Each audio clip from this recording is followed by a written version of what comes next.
మన నగరాలు పట్టణాలు ప్రగతి బాట పట్టాలంటే బీజేపీని గెలిపించండి. కేంద్ర ప్రభుత్వ సహకారంతో మున్సిపాలిటీలు, కార్పొరేషన్ల సమగ్రాభివృద్ధి. ఇది తెలంగాణ ప్రజలకు మోదీ గ్యారంటీ. కమలం గుర్తుకే మన vote. Save Telangana. Vote for BJP. ఏం పేరు మీ పేరు? నా పేరు శ్రవణ్ కుమార్. నా భార్య శ్రీ అర్చన గారిని 3వ వార్డులో భారతీయ జనతా పార్టీ తరఫున బరిలో ఉంచడం జరిగింది. ఏమున్నాయి మీ వార్డులో ప్రధానంగా సమస్యలు ఏమున్నాయి? 1, 2 అయితే వార్డులో సమస్యలు ఈ సమస్యలు అని చెప్పచ్చు.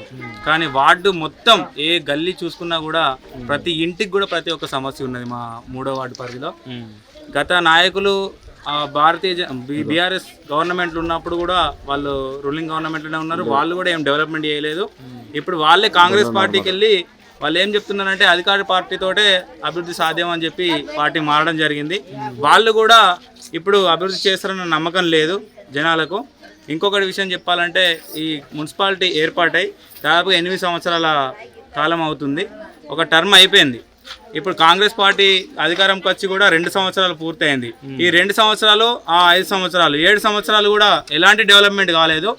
గతంలో ఉన్న మేజర్ గ్రామ పంచాయతీ టైంలో జరిగిన డెవలప్మెంట్ వర్క్స్ ఈ మనం నడిచే రోడ్డు కూడా ఆ మేజర్ గ్రామ పంచాయతీ టైంలోనే వేయడం జరిగింది. ఈ కొత్తగా మున్సిపాలిటీ అయిన తర్వాత మాత్రం ఏ ఒక్క చిన్న అభివృద్ధి కార్యక్రమం కూడా ఈ 3వ వార్డు పరిధిలో నిర్వహించకపోవడం చాలా బాధాకరం. అదేవిధంగా ప్రజలు కూడా ఈరోజు మార్పు కోరుకుంటున్నారు. భారతీయ జనతా పార్టీ వల్లనే అభివృద్ధి సాధ్యమని చెప్పి ప్రతి ఒక్కరు కూడా ఈ జనాలు కూడా మార్పు కోరుకొని కొత్త అభ్యర్థులకి ఈసారి అవకాశం ఇచ్చే విధంగా వాళ్ళు కూడా చూస్తున్నారు. ప్రచారం చేస్తున్నప్పుడు జనంలో రెస్పాన్స్ ఎట్లా ఉంది? వాళ్ళు ఏమడుగుతున్నారు? ప్రతి ఒక్కరు ఇప్పుడు దాదాపుగా ఈ నా 3వ వార్డు పరిధిలో 370 కుటుంబాలు ఉన్నాయి. ప్రతి ఒక్క కుటుంబాన్ని ఇప్పటి వరకు నేను ఒక 11 సార్లు విజిటింగ్ చేయడం జరిగింది. వాళ్ళు పదే ప్రతి ఒక్కరు కూడా ప్రతి ఒక్కరి ఇంట్లో పెన్షన్ సమస్య, వాళ్ళ ఇంటి ముందు డ్రైనేజ్ సమస్య, సీసీ రోడ్ సమస్య, వాళ్ళ ఇంటి పక్కన స్ట్రీట్ లైట్ సమస్య, ప్రతి ఒక్క ఇంటికి సమస్య ఉంది. ఈ సమస్యలను ఒక మేనిఫెస్టో రూపంలో కూడా నేను ప్రతి ఒక్కరి దగ్గర నుండి తీసుకొని మేనిఫెస్టో రూపంలో కూడా మనం ముద్రించుకొని ప్రతి ఒక్కరి ఇంటికి నేను తీసుకెళ్ళి అందజేయడం జరిగింది. నన్ను గెలిపించండి, వార్డు అభివృద్ధి చేసి చూపిస్తా అని చెప్పి వాళ్లకు హామీ ఇవ్వడం జరిగింది. అదేవిధంగా మా కేంద్ర మంత్రివర్యులు బండి సంజయ్ గారి దృష్టికి కూడా నేను ఈ సమస్యలను తీసుకెళ్ళి మరి మా వార్డులో ఇలాంటి సమస్యలు ఉన్నాయి, మీతోటి ఈ సాధ్యమన్నా ఈ కాంగ్రెస్ పార్టీ వాళ్ళతోటి కాదు, బీఆర్ఎస్ పార్టీ వాళ్ళకు అసలు బీఆర్ఎస్ పార్టీనే లేదు కాబట్టి వాళ్ళతో అసలే కాదు పరిష్కారం, కేవలం మీ వాళ్ళనే ఈ పరిష్కారం సాధ్యమన్నా అని చెప్పి వారిని అడగంగానే అన్న చాలా భరోసాగా, తమ్ముడు నువ్వు ధైర్యంగా ఉండు, ధైర్యంగా ఈ మేనిఫెస్టోని నువ్వు జనాలకు తీసుకెళ్ళు, ఆ తర్వాత నేను అభివృద్ధి కార్యక్రమాలు ఎలా చేయాలో నేను నీకు ఆ విధంగా చేసి చూపిస్తా, నువ్వు జనాలలోకి మాత్రం దీన్ని కంపల్సరీగా తీసుకొని వెళ్ళు, వాళ్ళకు ఒక హామీ ఇయ్యు, ఆ ధైర్యం ఇయ్యు, నేను చేపిస్తూ భారతీయ జనతా పార్టీతోటే సాధ్యం ఈ అభివృద్ధి పనులు అని చెప్పి అన్నగారు కూడా మాకు చెప్పడం జరిగింది. ఆ ధైర్యంతో నేను కూడా జనాల్లో కూడా ఆ మేనిఫెస్టోని తీసుకెళ్ళి ప్రతి ఒక్కరికి కూడా నేను చెప్పడం జరిగింది. అమ్మ మీ వార్డులో మీ ఇంటికి ఈ సమస్య ఉన్నది, దీన్ని నేను ఖచ్చితంగా తీర్చుతా అని చెప్పి వారికి హామీలు ఇచ్చి మాట్లాడడం జరుగుతుంది. వారు కూడా నన్ను గుండెలకు హత్తుకొని ప్రతి ఒక్కరు కూడా ఆశీర్వదిస్తున్నారు.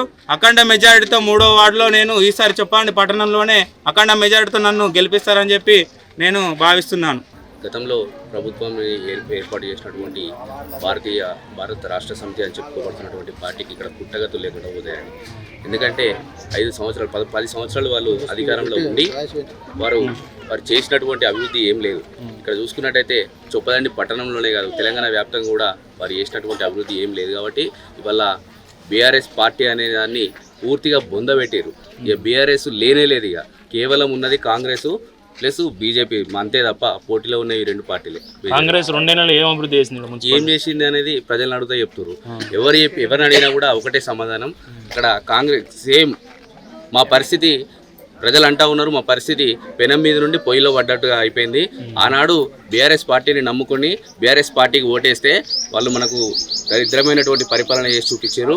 ఇవాళ మేము సరే ఒక ప్రత్యామ్నాయ శక్తిగా కాంగ్రెస్ పార్టీ మారుతుందని చెప్పేసి వారికి ఓటేస్తే వాళ్ళు ఇంతకంటే దౌర్భాగ్యమైన పరిపాలన చేసి చూపిస్తూ ఉన్నారని ప్రజలు భావిస్తూ ఉన్నారు.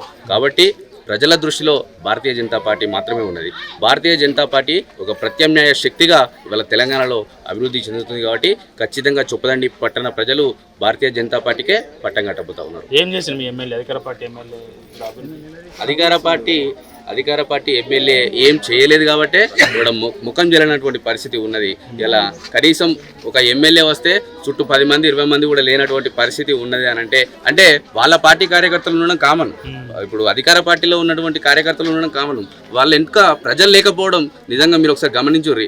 ఎమ్మెల్యే వెనకాల ప్రజలు లేకపోవడం అంటే ప్రజల లోపల కాంగ్రెస్ పార్టీకి వారి స్థానం ఏందో కూడా మీరు అర్థం చేసుకోవాల్సినటువంటి అవసరం ఉన్నది. ఎన్ని స్థానాలు గెలుస్తుంది చొప్పదండిలో? 14కు 14 100కు 100% clean sweep. BJP clean sweep చేయబోతా ఉన్నారు. ఏం పేరు మీ పేరు? నిర్మల. ఏమున్నాయి మీ దగ్గర సమస్యలు? కాంగ్రెస్ గవర్నమెంట్ మా వచ్చిన దగ్గర తర్వాత సమస్యలు ఈ గవర్నమెంట్ వచ్చిన అయితే మాకు ఇక్కడ పెద్ద డ్రైనేజ్ ఉంది, దాంతో మాకు ఇబ్బంది అవుతుంది. దోమలు మా పిల్లలకు కానీ పెద్దవాళ్ళకి కానీ ఫీవర్స్, దాన్ని పట్టించుకునే వాళ్ళే లేరు. అసలు మా కాలనీకి వచ్చిన వాళ్ళు కూడా లేరు ఇంతవరకు. ఏమన్నా అంటే ఒక ఓటు వేసేటప్పుడు వస్తారు, వాళ్ళ చరిత్ర ఏందని చెప్పుకుంటారు, వెళ్ళిపోతారు. కానీ అంతకు మించి మా సమస్యలు పట్టించుకున్న వాళ్ళు అయితే లేరు. గతంలో ఏ పార్టీ కౌన్సిలర్ ఉంటే ఇక్కడ? గతంలో బీఆర్ఎస్ కార్యకర్త మళ్ళీ ఇప్పుడు కాంగ్రెస్ లోకి వెళ్ళిపోయాడు. అంటే చూడు మీరు ఒక విధంగా ఎప్పుడు ఏ పార్టీల నుంచి ఏ పార్టీలకు వెళ్ళిపోతాడో తన ఎటువైపు ఉంటే అటే వైపు మొగ్గుతాడు, కానీ జనం కోసం మాత్రం పనిచేస్తలేడు. జనాన్ని దృష్టిలో పెట్టుకొని పనిచేసేటోళ్ళు మాకు కావాలని మేము కోరుకుంటాం. ఈసారి ఎటైపోతున్నారు ఓటు అంతా? మేము ఈసారి ఖచ్చితంగా కమలం పువ్వు గుర్తుకు ఓటేసి నరేంద్ర మోడీ గారికి మన గెలిపించుకోవాలని అనుకుంటాను. తప్పకుండా మా పువ్వు గుర్తుకే మేము ఓటేసుకుంటాం, వాళ్ళని గెలిపించుకుంటాం. అందరికీ నమస్కారం. అందరికి అవకాశం ఇచ్చినాం, చేయి గుర్తులకు ఇచ్చినాం, కారు గుర్తులకు ఇచ్చినాం. ఈసారి పువ్వు గుర్తుకు ఇవ్వాలని కోరుకుంటున్నాం. పువ్వు గుర్తు పనిచేస్తా మళ్ళా? పనిచేస్తుంది. ఎందుకంటే సెంటర్ గవర్నమెంట్ మోడీ కాబట్టి ఆయనను గెలిపించుకోవాలని ఇప్పుడు అనుకుంటున్నాం. మన నగరాలు పట్టణాలు ప్రగతి బాట పట్టాలంటే బీజేపీని గెలిపించండి. కేంద్ర ప్రభుత్వ సహకారంతో మున్సిపాలిటీలు కార్పొరేషన్ల సమగ్రాభివృద్ధి. ఇది తెలంగాణ ప్రజలకు మోదీ గ్యారంటీ. కమలం గుర్తుకే మన vote. Save Telangana. Vote for BJP.